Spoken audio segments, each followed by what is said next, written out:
Shalom shalom, shalom aleinu ve'al Israel.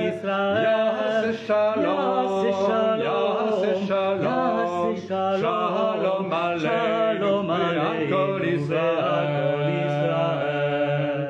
Yaseh shalom, yaseh shalom, shalom aleinu ve'al Israel. Yaseh shalom, yaseh shalom, shalom aleinu ve'al Israel. Magnifique, ça donne envie d'être juif, hein? Quel beau chant et quel que c'était bien interprété. Mais très heureux d'être ensemble ce soir. Je sais que plusieurs sont fatigués à cause de leurs activités sportives cet après-midi. Nous comptons sur votre détermination et sur le sujet pour nous garder réveillés. Le titre, c'est le royaume spirituel, terrestre, céleste. Pour faire très court, et je vais développer, c'est un peu tout ça. Nous sommes donc dans une convention biblique. Nous parlons de sujets évoqués à la lumière de la Bible et de la Bible seule. Donc, lorsqu'on évoque le terme de royaume, on peut penser au royaume de Pharaon, ou à celui de David, ou aux empires de Nebuchadnezzar. Mais, d'instinct, quand on pense à la Bible, on dit royaume, on pense immédiatement, bien sûr, le royaume de Dieu. Le royaume de Dieu. Et donc, la question se pose ainsi.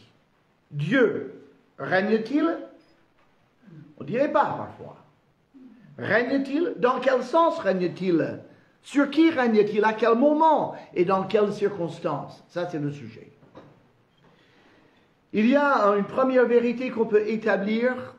Ce qu'on appelle le royaume de Dieu dans la Bible, c'est le règne de Dieu sur toutes choses. En tout temps, depuis l'éternité passée jusqu'à l'éternité future, Dieu règne sur toutes choses. Ça ne veut pas dire qu'il décide de tout ce qui se fait, mais il est souverain sur toutes choses.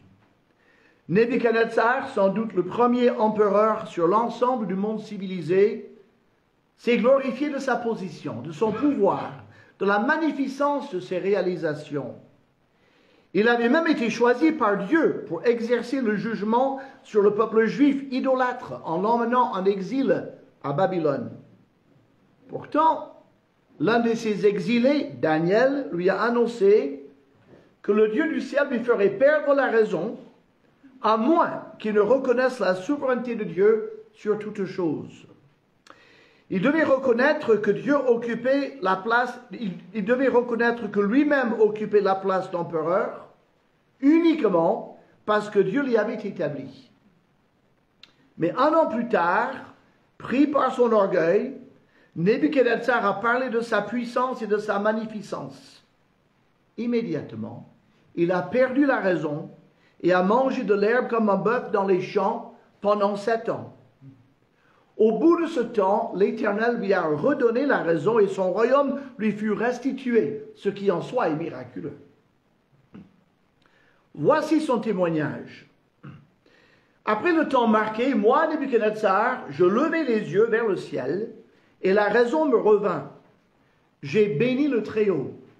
J'ai loué et glorifié celui qui vit éternellement, celui dont la domination est une domination éternelle et dont le règne subsiste de génération en génération. Tous les habitants de la terre ne sont à ses yeux que néant. Il agit comme il lui plaît, avec l'armée des cieux, avec les habitants de la terre. Et il n'y a personne qui résiste à sa main et qui lui dise « Que fais-tu » Daniel 4, 34 et 35. Ensuite, Dieu lui-même, par le prophète Ésaïe, annonce qu'il est le seul vrai Dieu. Il dit « Je suis le premier et je suis le dernier, et hors moi, il n'y a point de Dieu. Qui a, comme moi, dit Dieu, fait des prédictions, qui le déclare et me le prouve. Depuis que j'ai fondé le peuple ancien, y a-t-il un autre Dieu que moi? Il n'y a pas d'autre rocher. Je n'en connais pas. Ésaïe 44, 6 à 8. À ces témoignages de la Bible peut venir le témoignage de la logique pure et simple. La logique la plus élémentaire vient confirmer qu'il y a un seul Dieu infini qui règne sur toutes choses. Nous avons la fameuse loi de cause à effet. À tout effet, il y a une cause. La cause est toujours avant l'effet. La cause crée l'effet. La cause conçoit l'effet. Imagine l'effet. Alors l'effet, c'est quoi? L'effet, c'est l'univers. Et la cause de l'univers est plus grande que l'univers. La cause de l'univers était là avant l'univers. La cause de l'univers a planifié l'univers jusqu'à ses plus petits détails. S'il y a donc un univers, il y a une cause, et cette cause contrôle l'univers. La cause de l'univers, à savoir Dieu, doit être infinie, vu le gigantisme déjà de l'univers. Le témoignage de l'Écriture, c'est que voici les cieux et les cieux des cieux ne peuvent te contenir. Quand on aura pu quitter l'univers, il y a toujours Dieu. Donc, la question est posée, combien de place y a-t-il dans l'univers pour des dieux infinis? Combien de dieux infinis peuvent être contenus dans l'univers? La réponse est très simple. Un seul, et l'univers ne peut même pas le contenir. Le règne de Dieu sur toutes choses. On peut établir cela, c'est une réalité, depuis l'éternité passée jusque dans l'éternité future. Il en est l'unique créateur.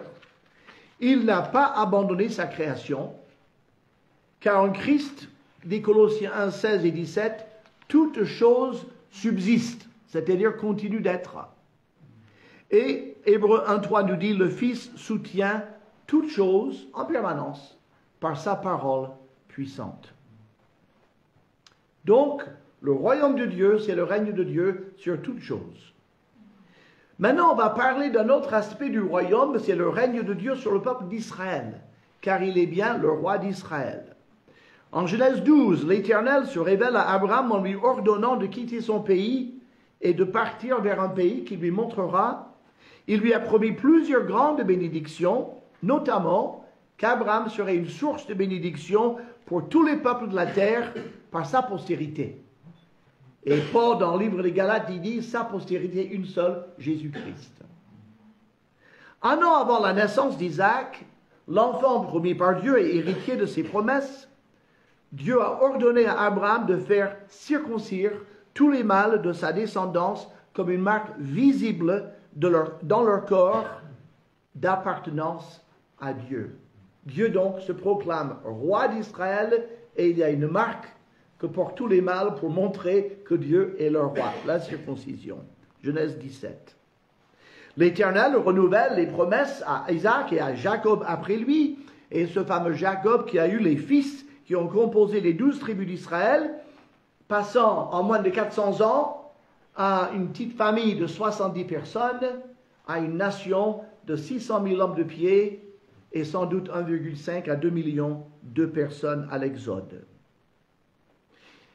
Par contre, lors de l'Exode, l'Éternel, par l'intermédiaire de Moïse, règne réellement sur le peuple quotidien, sur le peuple d'Israël au quotidien. Il règne, il le nourrit et l'abreuve miraculeusement pendant 40 ans.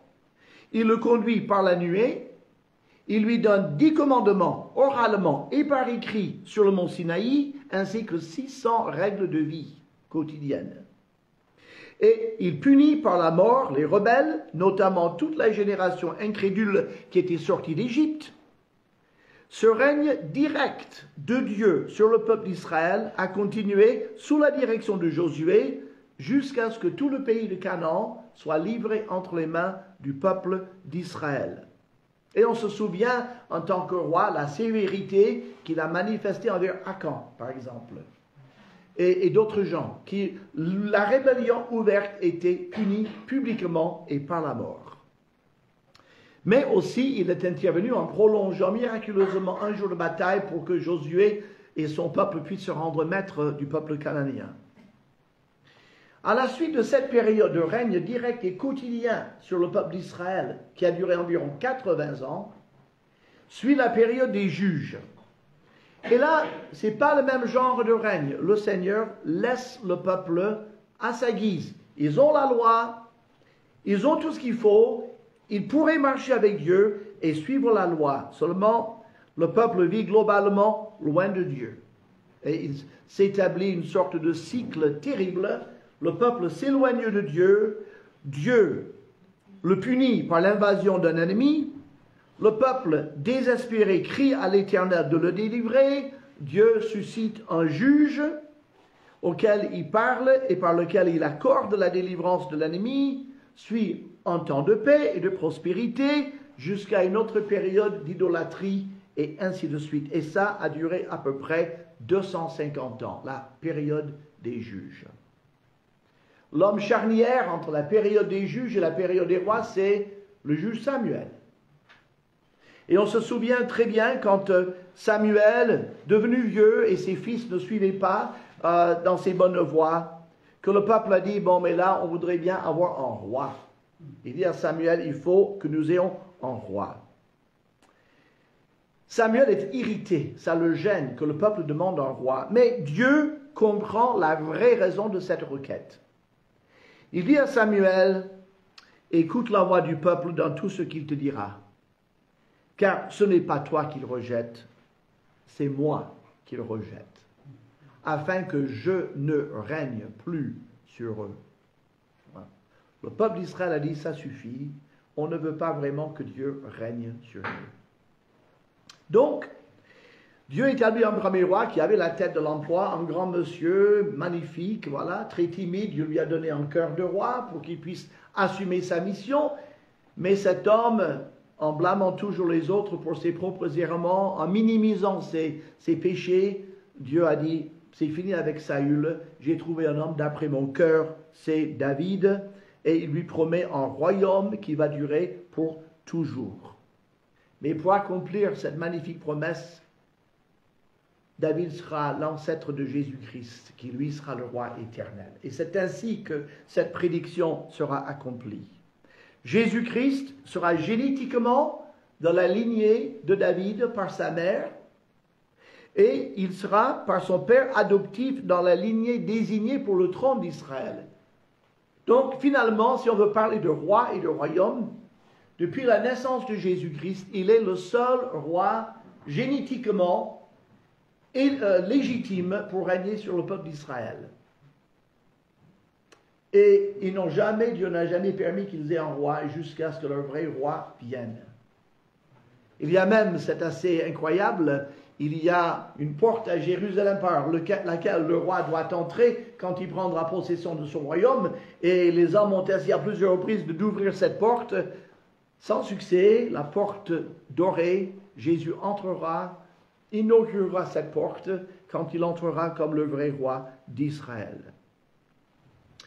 Dieu, donc, les laisse continuer. À la suite du règne de Salomon, Dieu intervient une dernière fois en enlevant de la lignée de David 10 des 12 tribus, le royaume du Nord, et il le donne à Jéroboam, un des anciens généraux de Salomon. Il y aura une succession de dynasties, les unes plus malheureuses que les autres. Ça sera le royaume du Nord. Par contre, dans le royaume du Sud, le royaume de Juda, qui reste fidèle au successeur de David, viendra peu à peu, à travers 5 réveils différents dans ce royaume de Juda, viendra un peu une représentation de toutes les tribus du Nord, des gens attirés par l'idée d'être dans la ville et dans le royaume où il y a le temple de l'Éternel, où il y a les sacrificateurs lévitiques. Et ainsi, dans le royaume de Juda, vous aurez une représentation des 12 tribus quand même. Ces 10 autres tribus, donc, après des décennies d'avertissements par les prophètes, et en royaume du Nord, à partir de Jéroboam, le peuple est parti loin de Dieu sans jamais regarder en arrière. Le royaume du Nord a a subsisté pendant environ 230 ans.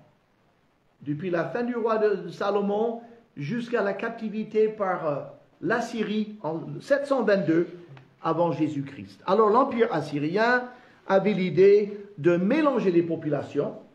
Donc, ils prenaient les gens d'ici, les mettaient là, ils mélangeaient les...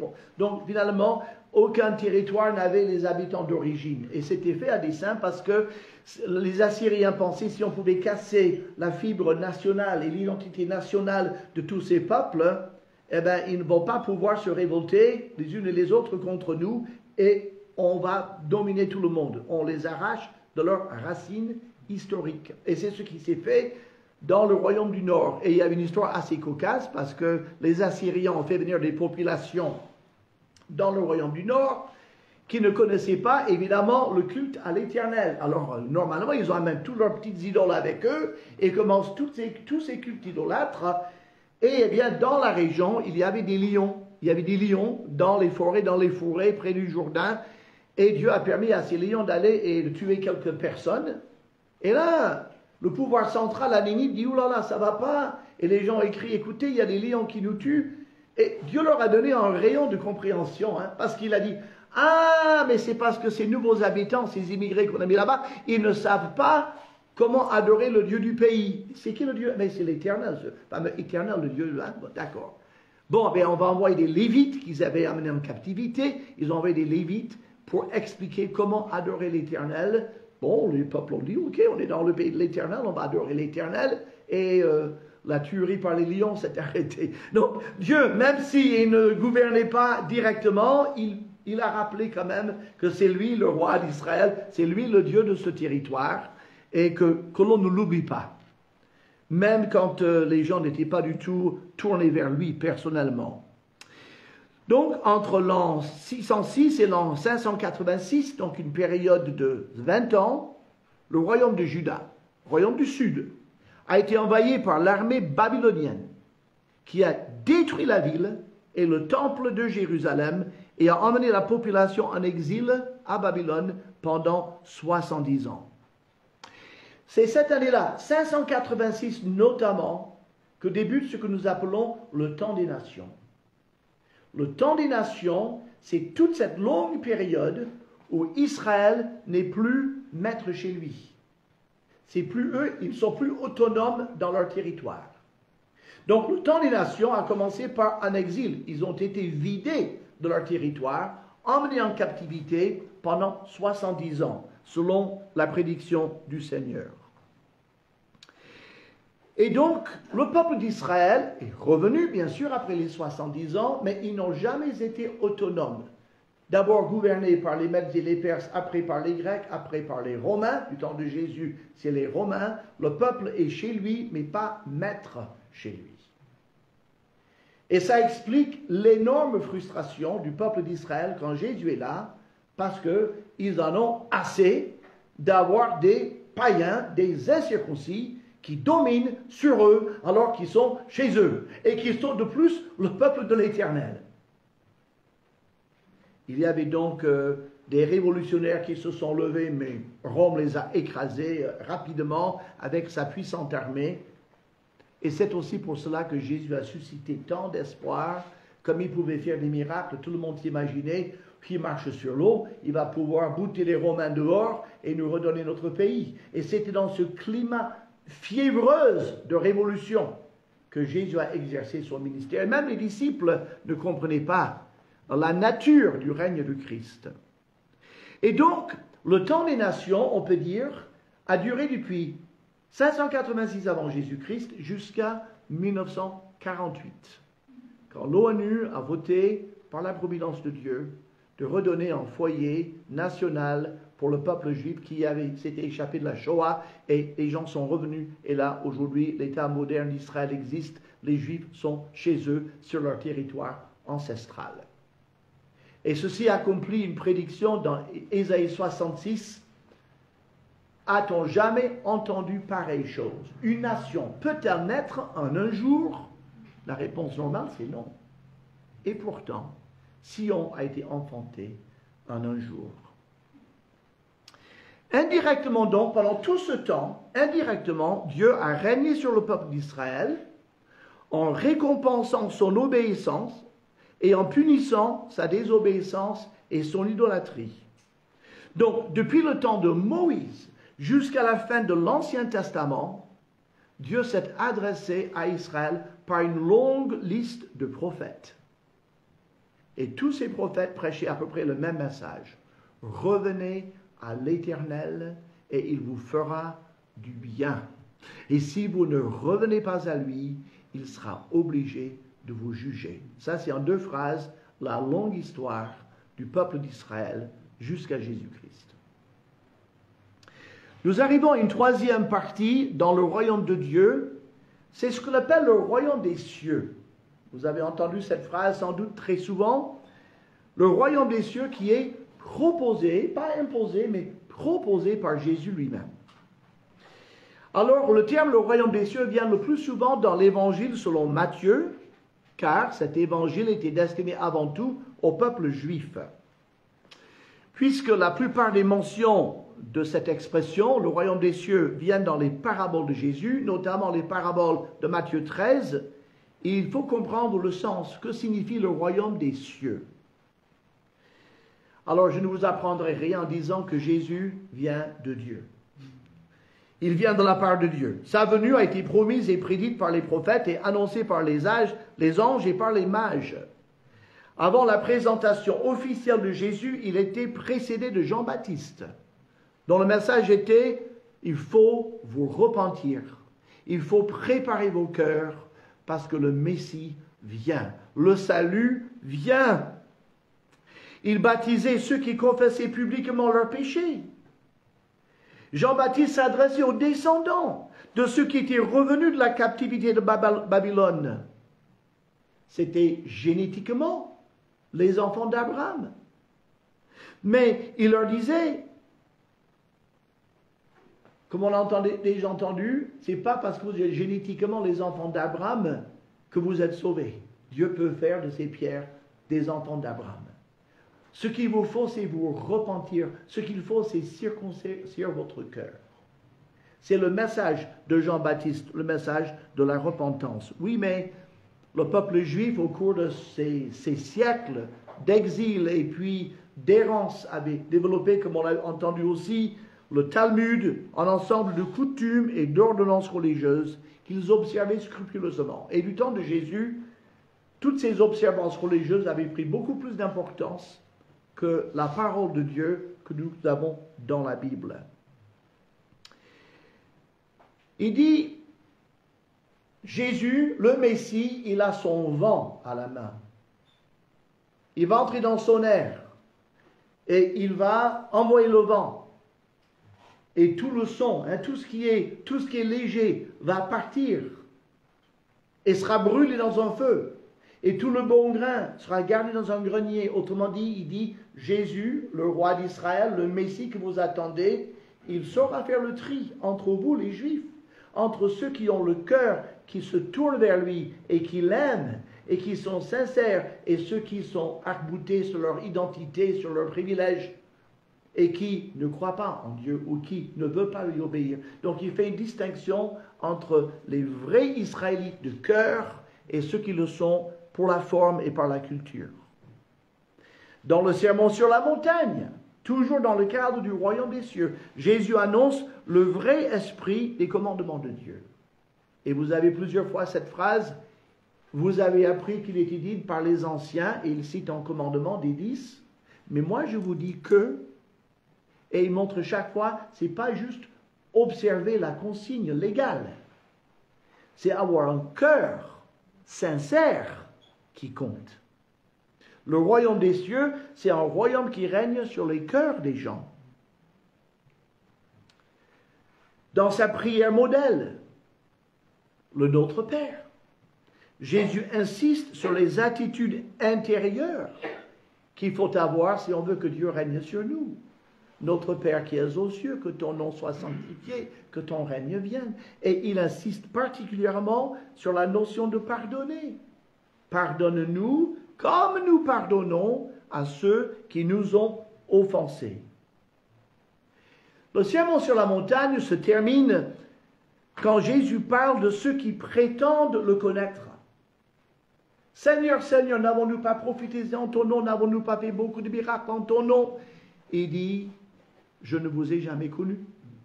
Retirez-vous de moi, vous qui commettez l'iniquité. Donc le roi qui annonce le royaume des cieux dit à son peuple, le peuple juif, le royaume des cieux, le royaume tel que je le définis pour vous, c'est un royaume sur les cœurs. On n'est pas dans l'établissement d'un royaume politique. Je ne suis pas là pour chasser les Romains. Je ne suis pas là pour faire la révolution. Je suis là pour toucher vos cœurs. Que vos cœurs se tournent vers l'Éternel. C'est tout le message de Jésus à son peuple. Donc, dans les paraboles de Matthieu 13, Jésus nous donne, d'ailleurs c'est absolument génial, une description de la manière dont son message, le royaume des cieux, le règne du Christ sur nos cœurs, comment ce message sera accueilli au cours des siècles à venir. Donc, Jésus fait une prédiction des principes généraux qui vont gouverner les 20 siècles qui vont suivre sa venue sur la terre. Et nous voyons aujourd'hui le message de ces paraboles à l'œuvre. Par exemple, la parabole des terrains, les 4 terrains, montre que le message pénétrera et portera du fruit selon l'état du cœur de celui qui l'entend. La parabole du blé et de l'ivraie annonce que parmi les gens qui entendent ce message, il y aura des disciples sincères et ce qu'on pourrait dire des faux chrétiens. Dieu lui-même fera le tri entre ces deux groupes à la fin. Par cette parabole, Jésus nous montre, et attention, que nous n'avons pas à persécuter ou à mettre à mort ceux qui ne sont pas disciples de Christ. On n'a même pas à leur imposer l'évangile. Le jugement, c'est à la fin, c'est Dieu qui l'exerce. Par la parabole du grain de sénévé, Jésus prédit que son nom, son message, aura une croissance phénoménale et même anormale. Un grain de sénévé qui devient un énorme arbre, au point que toutes sortes de faux messages vont se greffer dessus. Il élabore avec la parabole de la farine et du levain. La farine représente son message dans sa pureté. Le levain représente l'erreur qui y sera introduite et qui en fera un faux évangile. Dans la parabole du trésor dans un champ, Jésus annonce que lui-même va payer le prix du péché pour tous les hommes. Il achète le champ. Mais il rachète un peuple caché dans le champ. Ce peuple, c'est Israël. Jésus va mourir pour nous tous, il va mourir pour racheter Israël, caché parmi les nations. Mais dans la parabole du Grand Prix, de la perle du Grand Prix, Jésus trouve et achète au prix de sa vie une perle, un trésor au fond des eaux. Les eaux représentent les peuples.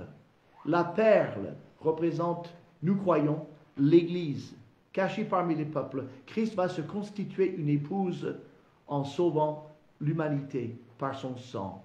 Il va sauver Israël, il va sauver l'Église. Et puis, dans la parabole du filet jeté dans la mer, Jésus annonce qu'à la fin de cet âge, avant son règne sur la terre, les hommes seront ramassés et triés. Les méchants partent vers le jugement, les justes entrent dans le royaume. Et puis, il donne pour finir une métaphore. Dans la métaphore du maître de la maison, il dit, tout scribe instruit en ce qui concerne le royaume des cieux est comme un homme qui a un trésor, qui tire de son trésor des choses nouvelles et des choses anciennes. Autrement dit, il dit, la notion du royaume des cieux comprend la relation passée entre l'Éternel et Israël, et aussi la révélation de choses nouvelles, des choses futures concernant son royaume dans les cœurs. Jésus donne son enseignement donc. Mais vers la fin de son ministère, l'opposition à Jésus augmente. L'opposition des élites. Et Jésus annonce par plusieurs autres paraboles ce qui va se passer. Il voit bien que dans l'ensemble, le peuple d'Israël le rejette. rejette son offre, rejette son message, le rejette lui. Dans la parabole des ouvriers, les ouvriers de la 11e heure, de la première heure que vous connaissez, il annonce que ceux qui ont eu accès à son message les premiers, Israël, peuvent être remplacés par ceux qui ne le connaissaient pas auparavant. Par la malédiction du figuier desséché, ça c'est pas une parabole, c'est un fait réel, il a maudit un figuier qui n'avait pas de figues. Il montre que, puisque le peuple d'Israël ne portait pas de fruits pour Dieu, malgré une apparence religieuse, beaucoup de feuilles, il jugera la nation sévèrement. Il la mettra à nu, en quelque sorte. Il va révéler au monde entier la stérilité de ce peuple choisi. Dans la parabole des deux fils, vous vous souvenez, va travailler dans ma vigne, je veux bien Seigneur, on ne va pas, l'autre je veux pas, il y va. Il montre que ce n'est pas l'obéissance apparente qui compte, c'est l'obéissance réelle. Il montre que le royaume des cieux est ouvert à tous ceux qui veulent le recevoir comme Seigneur et lui obéir. Une foi authentique est une foi qui obéit. Dans la parabole des vignerons, Jésus montre que le personnel du maître, la nation d'Israël, avait méprisé et outragé tous ses envoyés, tous ses prophètes. Et ils ont résolu de tuer le fils. Le maître fera périr ses serviteurs indignes et donnera cette responsabilité à d'autres. Enfin, dans la parabole des noces du roi, Jésus montre que l'Éternel avait appelé Israël en premier à fêter les noces de son Fils. Mais devant leur refus, son invitation s'étendra à tout temps. Qui voudra bien honorer cette invitation? Et donc, par la grâce de Dieu, dont nous sommes. Il précise alors, après tout cela, en langage clair et à plusieurs reprises, qu'il sera rejeté par les chefs du peuple d'Israël, qui le condamneront à mort. Il sera crucifié par les Romains, il le spécifie, et 3 jours plus tard, il ressuscitera. Et puis, juste à la fin, il dénonce publiquement l'hypocrisie et la dureté du cœur des pharisiens et les chefs religieux d'Israël. Fameux Matthieu 23, malheur à vous, pharisiens hypocrites. Alors, à la fin de sa vie, juste avant de mourir, il termine son offre de royaume des cieux à Israël par ces mots. Jérusalem, Jérusalem, toi qui tues les prophètes et qui lapides ceux qui te sont envoyés, combien de fois j'aurais voulu rassembler tes enfants, comme une poule rassemble ses poussins sous ses ailes, mais vous ne l'avez pas voulu. Voici, votre maison vous sera laissée déserte, car je vous le dis, vous ne me verrez plus désormais, jusqu'à ce que vous disiez, béni soit celui qui vient au nom du Seigneur. Et là, officiellement, il dit à Israël, vous me rejetez, nous nous reverrons quand vous vous serez repentis. Mais Jésus, en étant crucifié à la demande du peuple juif et par l'intermédiaire du peuple romain, Jésus, par sa mort et sa résurrection, va introduire la nouvelle alliance. Cette nouvelle alliance que Dieu avait déjà promise à Israël en Jérémie, et on l'a vu aussi. Selon les termes de cette nouvelle alliance, Israël, en tant que nation, sera un jour restauré à la connaissance de Dieu. D'ici là, Dieu s'engage à maintenir le peuple d'Israël en vie. Et personne ne pourra le détruire. C'est la promesse en Jérémie 31, juste après l'annonce de la nouvelle alliance. Voilà donc pour le royaume des cieux. Ensuite commence une nouvelle âge pour l'humanité et dans la manière dont Dieu travaille et règne sur les hommes.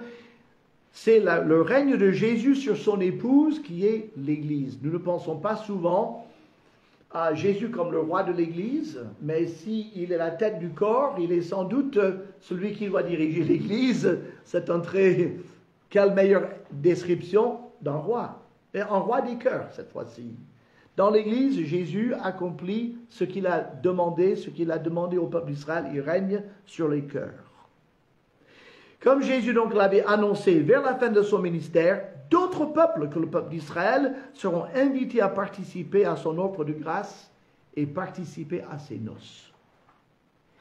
Il révèle alors à ses disciples, surtout dans le discours de la nuit avant sa crucifixion, les contours de cette nouvelle période de règne. L'esprit de son royaume sera l'Esprit Saint qui nous enseignera et nous guidera dans toute la vérité. Le message fondateur de cette Église sera l'incarnation, la vie parfaite, la mort expiatoire et la résurrection corporelle de Jésus-Christ. Ça, c'est l'Évangile. Les deux actes publics de cette Église seront le baptême par immersion, pour montrer l'identification du croyant à Jésus dans sa mort, son ensevelissement et sa résurrection, et puis le repas du Seigneur où nous allons nous souvenir de la mort de Jésus jusqu'à son retour. Quel est le rôle de cette Église, ce royaume des cœurs? Le rôle de l'Église, sa raison d'être, c'est annoncer la bonne nouvelle du salut à tous les peuples de la terre et de constituer, par tous ses rachetés, le corps de Christ, une Église universelle qui sera l'épouse du Seigneur dans sa gloire. Pour entrer dans cette épouse du Christ, on y entre par la foi. On y entre uniquement par la grâce de Dieu. Et on finira par partager la gloire éternelle de Dieu dans une demeure conjugale que Jésus aura préparée avant de venir chercher son épouse. Comment fera l'unité de cette Église, ce royaume des cœurs? Eh bien, l'unité se fera par le baptême du Saint-Esprit, car nous avons tous en effet été baptisés dans un seul corps par le Saint-Esprit, pour former un seul corps, soit juif, soit grec, soit esclave, soit libre, et nous avons tous été abreuvés dans son esprit. Il a dit, je vous donnerai autant d'Esprit Saint, vous aurez tout l'Esprit Saint, vous n'en manquerez jamais. Nous ne manquons pas l'Esprit Saint. Parfois, l'Esprit Saint n'a pas accès à tous les domaines de notre vie, mais nous avons tout l'Esprit Saint que nous n'allons jamais avoir. C'est une personne. Il veut juste prendre la possession totale de notre vie intérieure. Tous sont appelés, nous sommes tous appelés à nous laisser continuellement remplir et diriger par l'Esprit Saint, selon Éphésiens 5. Cette Église a une vocation céleste, elle rejoindra le Seigneur dans les nuées, à l'appel de Jésus par l'enlèvement, 1 Thessaloniciens 4. Ce royaume-là, cette Église, ce royaume des cœurs, n'est pas du monde.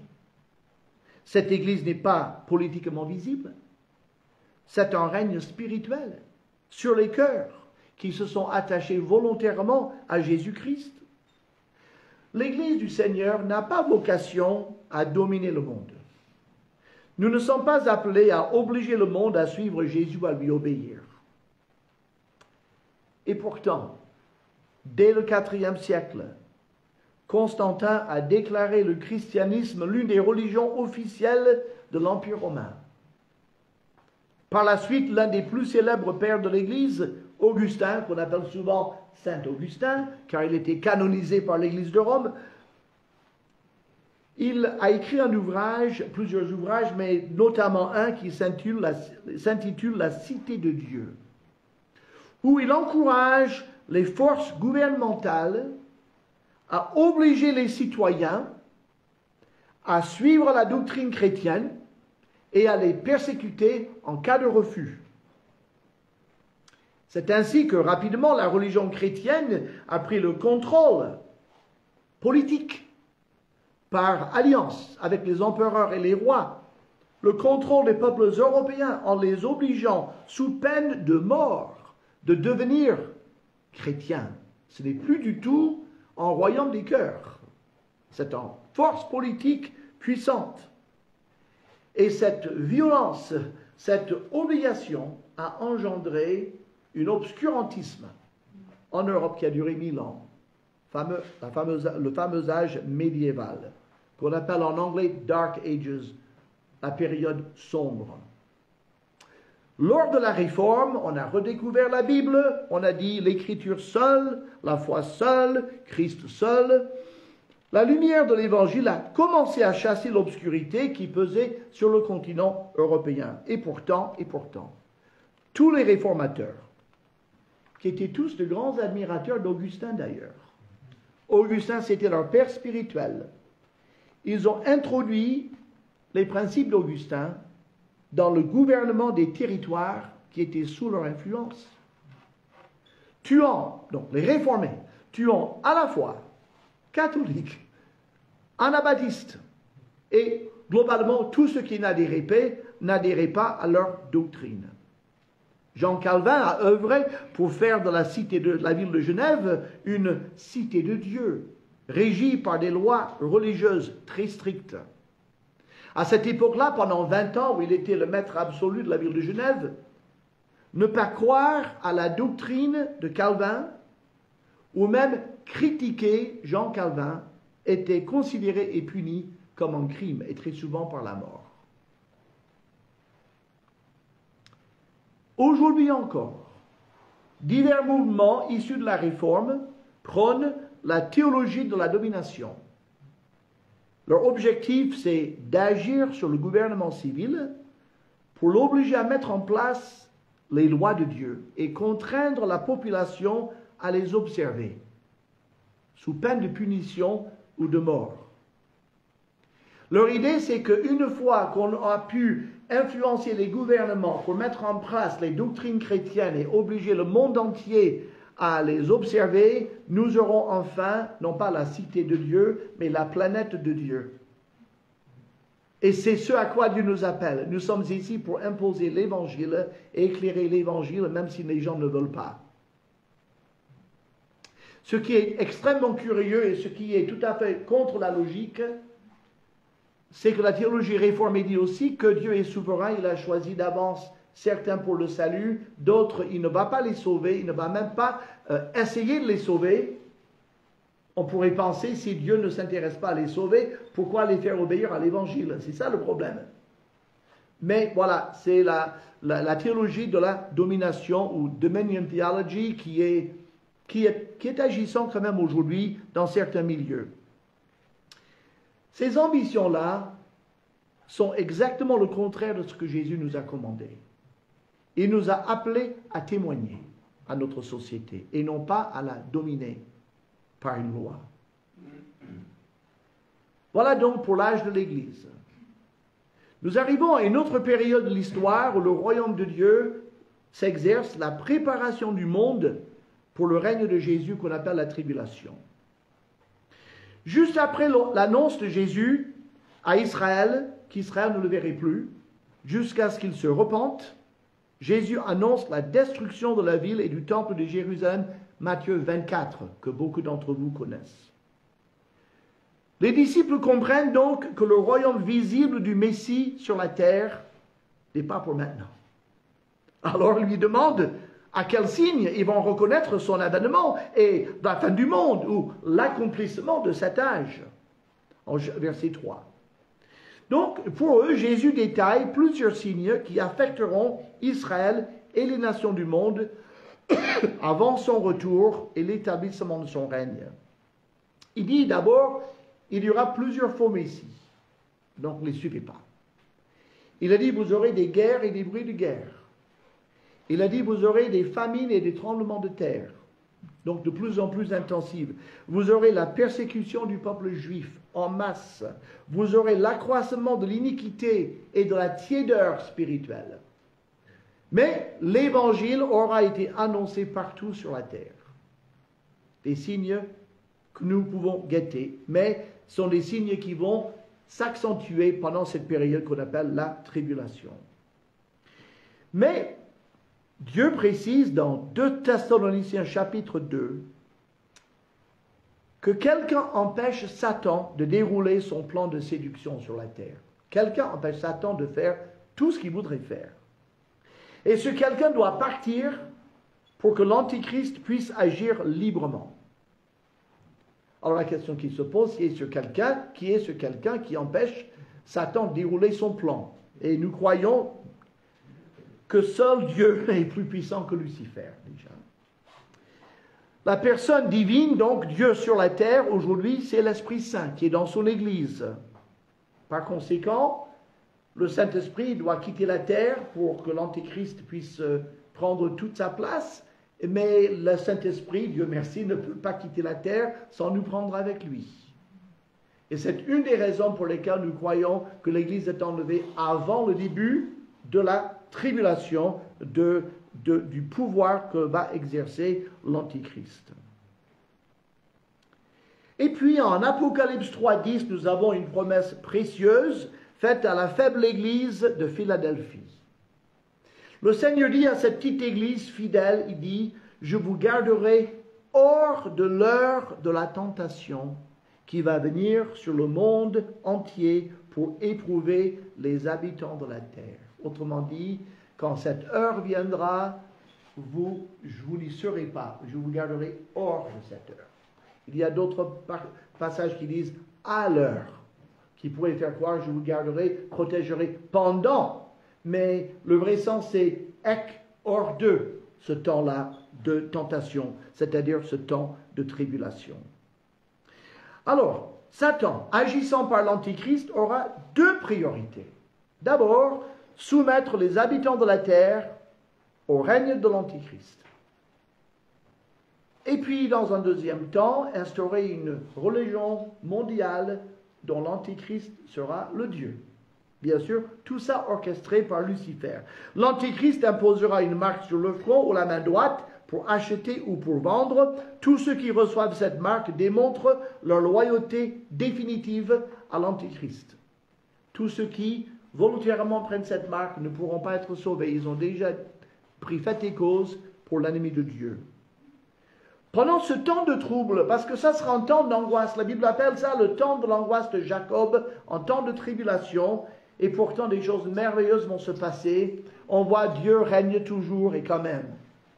Il va nommer, former, envoyer 144 000 témoins juifs.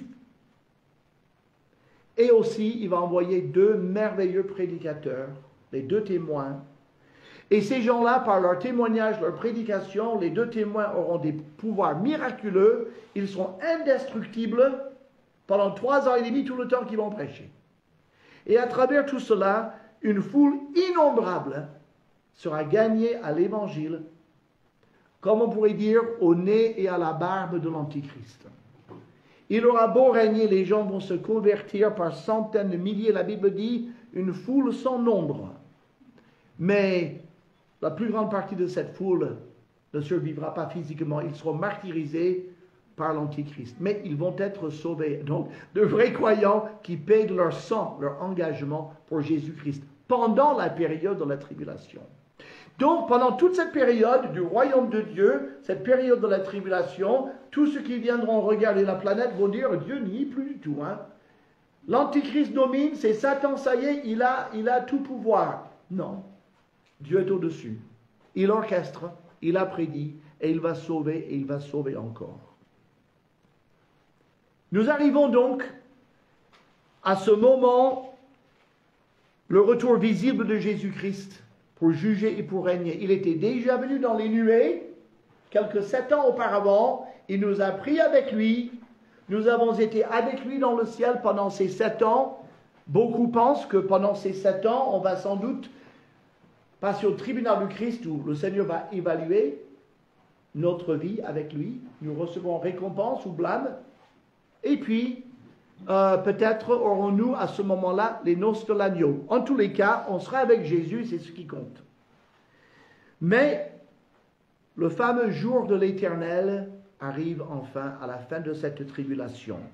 Le mot « le jour de l'Éternel », on le trouve constamment dans l'Ancien Testament, ou alors l'expression « en ce jour-là », c'est le même jour, ça revient des dizaines de fois. Lorsqu'on regroupe tous les événements ayant lieu pendant le jour de l'Éternel, on constate qu'il ne s'agit pas uniquement d'un seul jour de 24 heures. Mais ce qu'on appelle le jour de l'Éternel, c'est le premier jour définitif d'une période qui va comprendre tout le millénium. Et jusqu'à la fin. Maintenant, Dieu va régner visiblement sur la terre. Jésus-Christ va régner sur la terre physiquement et il ne quittera plus la terre. C'est tout le temps qu'il a régné d'en haut, en orchestrant, c'est fini, il va régner ici, sur notre planète. Cette période débute par un effort acharné de l'Antichrist de détruire entièrement le peuple d'Israël. Il va essayer ce qu'il peut faire. Mais il va être en pleine bataille contre Israël, en train d'assassiner ce qu'il peut trouver du peuple juif. Il arrivera à en exterminer les 2/3. Et à vues humaines, si on était là, on dirait d'ici 2-3 jours, il n'y aura plus un seul juif sur la planète. S'il avait pu continuer. Non, l'Éternel intervient. L'Éternel dit, en ce jour-là, je m'efforcerai de détruire toutes les nations qui viendront contre Jérusalem. Selon Zacharie 13, verset 8, dans tout le pays, les 2/3 seront exterminés, périront, et l'autre tiers restera. Et ce tiers-là, c'est le faible reste, qui sera raffiné, qui se convertira, qui aura un esprit de grâce et de supplication, qui se repentira et qui sera sauvé. L'Antichrist, le faux prophète et Satan vont envoyer des esprits impurs pour séduire les armées de la terre et constituer une armée à Armageddon, la vallée de Megiddo, pour combattre Israël et l'Éternel. Et à ce moment-là, quand on dirait que tout est désespéré, Jésus qui n'est pas encore là, il répand sur le faible reste un esprit de grâce et de supplication. Et ce magnifique verset, ils tourneront les regards vers moi, celui qu'ils ont percé. Il faut noter, c'est l'Éternel dit, ils tourneront les regards vers moi. Tourner les regards vers l'Éternel qu'on a percé, oui, l'Éternel est Jésus-Christ. Jésus-Christ est Dieu. Alors, il reconnaît en Jésus leur Messie, leur Sauveur. Zacharie 12, verset 10, Jésus les purifie de leur iniquité. Zacharie 13, le peuple l'appelle au secours et Jésus descend du ciel. En Zacharie 14, verset 1, 2, 3, Jésus descend précisément sur le mont des Oliviers. Petite montagne, pas grand-chose, mais ça va prendre en relief ce jour-là. Le mont des Oliviers va se fendre par le milieu et il se formera une grande vallée où se réfugieront ce faible reste qui viennent de se repentir et qui sont en grave danger. Ils vont aller derrière le général Jésus. Ils vont se cacher derrière lui dans la vallée qui a été formée exprès par leur maître pour les protéger. Et Jésus viendra donc, et la Bible est très claire, avec tous ses saints. Jésus descend avec tous ses saints. Si on comprend la Bible, tous ces saints, les saints de l'Ancien Testament, les saints de l'âge de l'Église, et ces nouveaux saints martyrisés de la tribulation, dont les âmes sont parties au ciel, il les ressuscitera, et ensemble, cette vaste peuple de rachetés de tous les temps jusque-là descendent avec Jésus-Christ pour l'assister dans son règne. Nous viendrons avec lui. Ce jour-là sera unique sur le plan cosmique. La Bible dit que ce sera un jour unique connu de l'Éternel. Il ne fera pas très chaud, il y aura un peu de lumière vers le soir. Ça sera un jour qui sera à démarquer de tous les autres jours de l'histoire du monde. Ce jour-là, avant de commencer son règne, Jésus mettra Satan, l'Antichrist et le faux prophète dans l'abîme. Alors là, c'est la dernière fois qu'on voit l'Antichrist, c'est la dernière fois qu'on voit le faux prophète. Seul le dragon Lucifer, Satan, sera relâché au bout de 1000 ans pour quelque temps.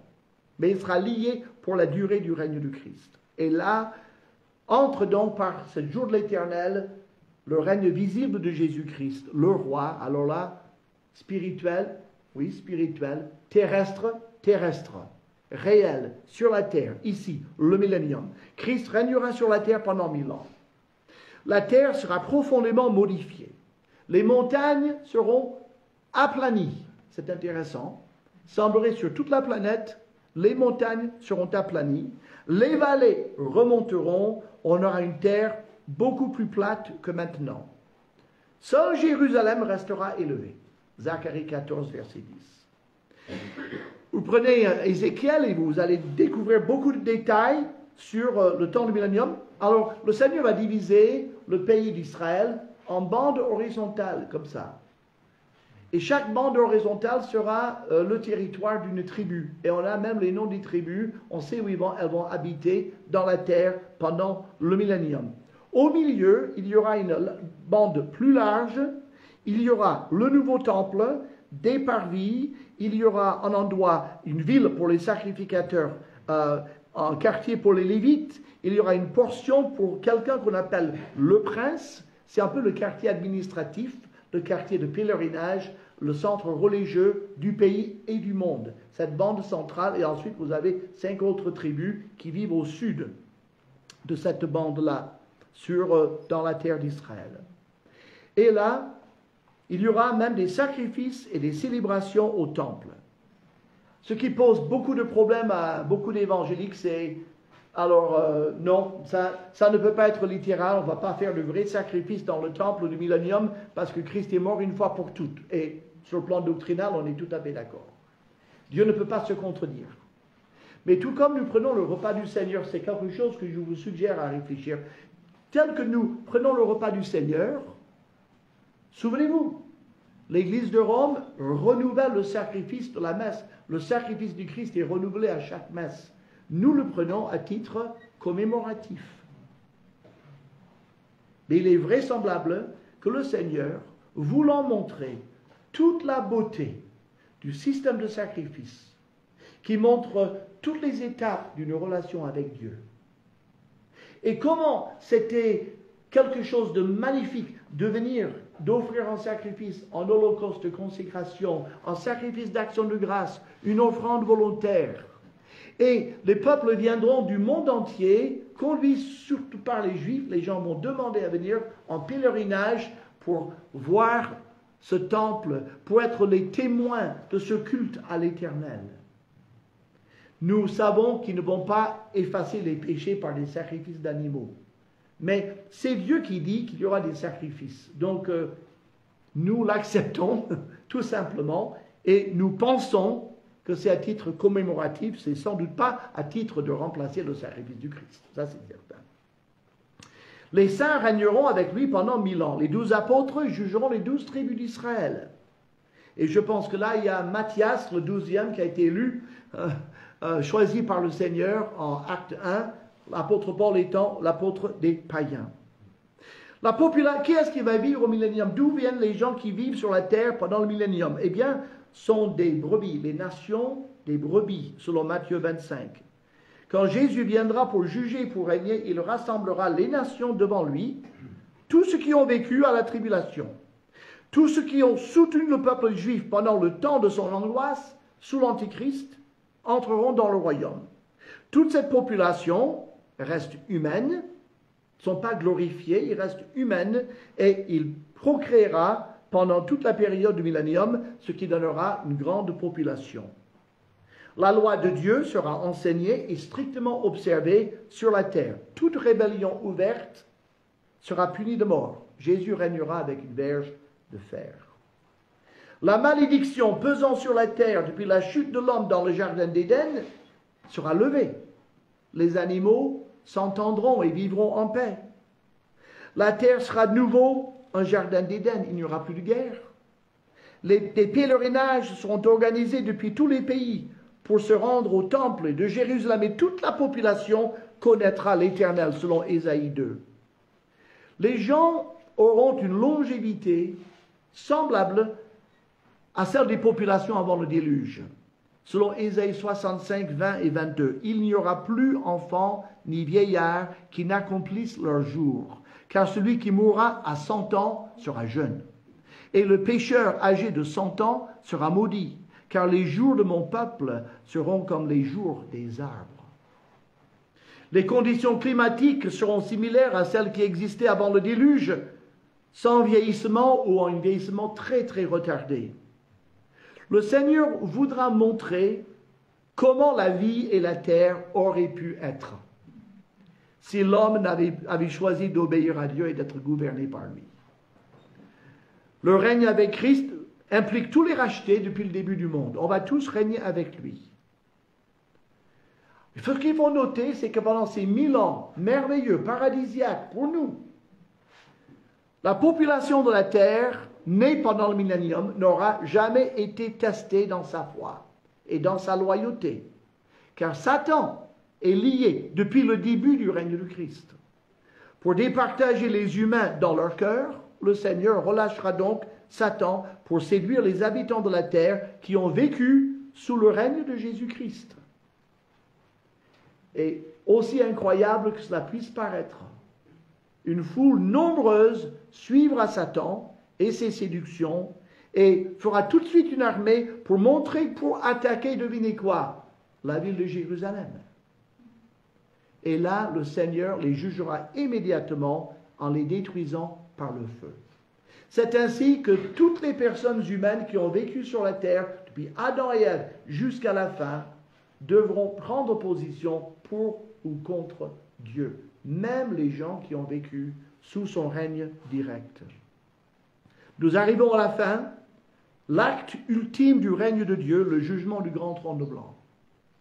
En Apocalypse 20, versets 11 à 15, ce tribunal est réservé à tous les incrédules qui ressuscitent seulement à ce moment-là. Ils ne font pas partie de la première résurrection. La première résurrection, c'est pour les racheter. La deuxième résurrection, c'est pour les condamnés. Ces gens qui ressuscitent seront jugés d'après leurs œuvres et aussi d'après la lumière qu'ils ont reçue.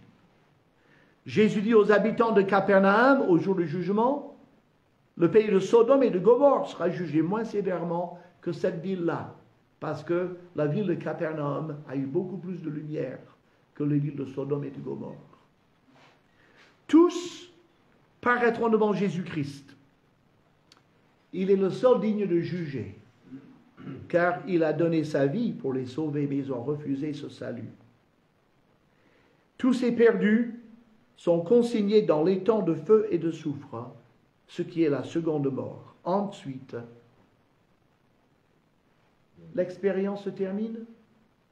Dieu détruit par le feu les cieux et la terre actuelle et crée de nouveaux cieux et une nouvelle terre où la justice habitera.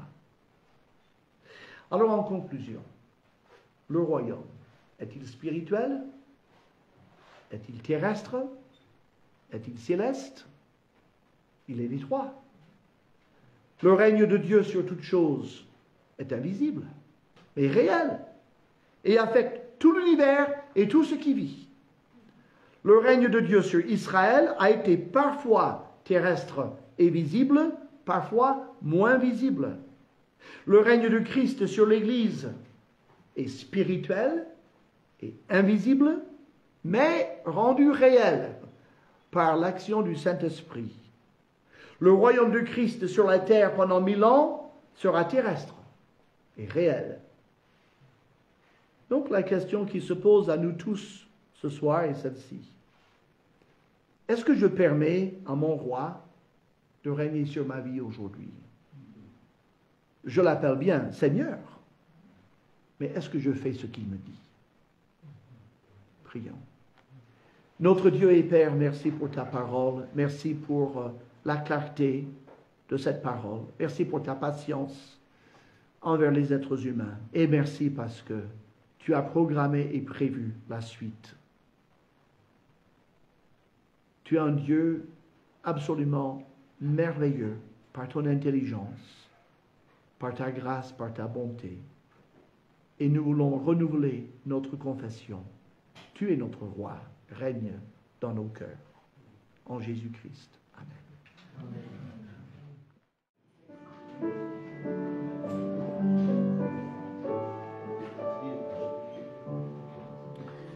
Au nom Seigneur Jésus est admirable, ton nom surpasse, nous nous tenons.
Voilà, on peut chanter ce chant parce que vraiment le Seigneur Jésus est un roi admirable, qui a un nom qui dépasse tous les autres noms, parce que ce n'est pas un roi dominateur qui écrase, sans la douceur, sans l'amour.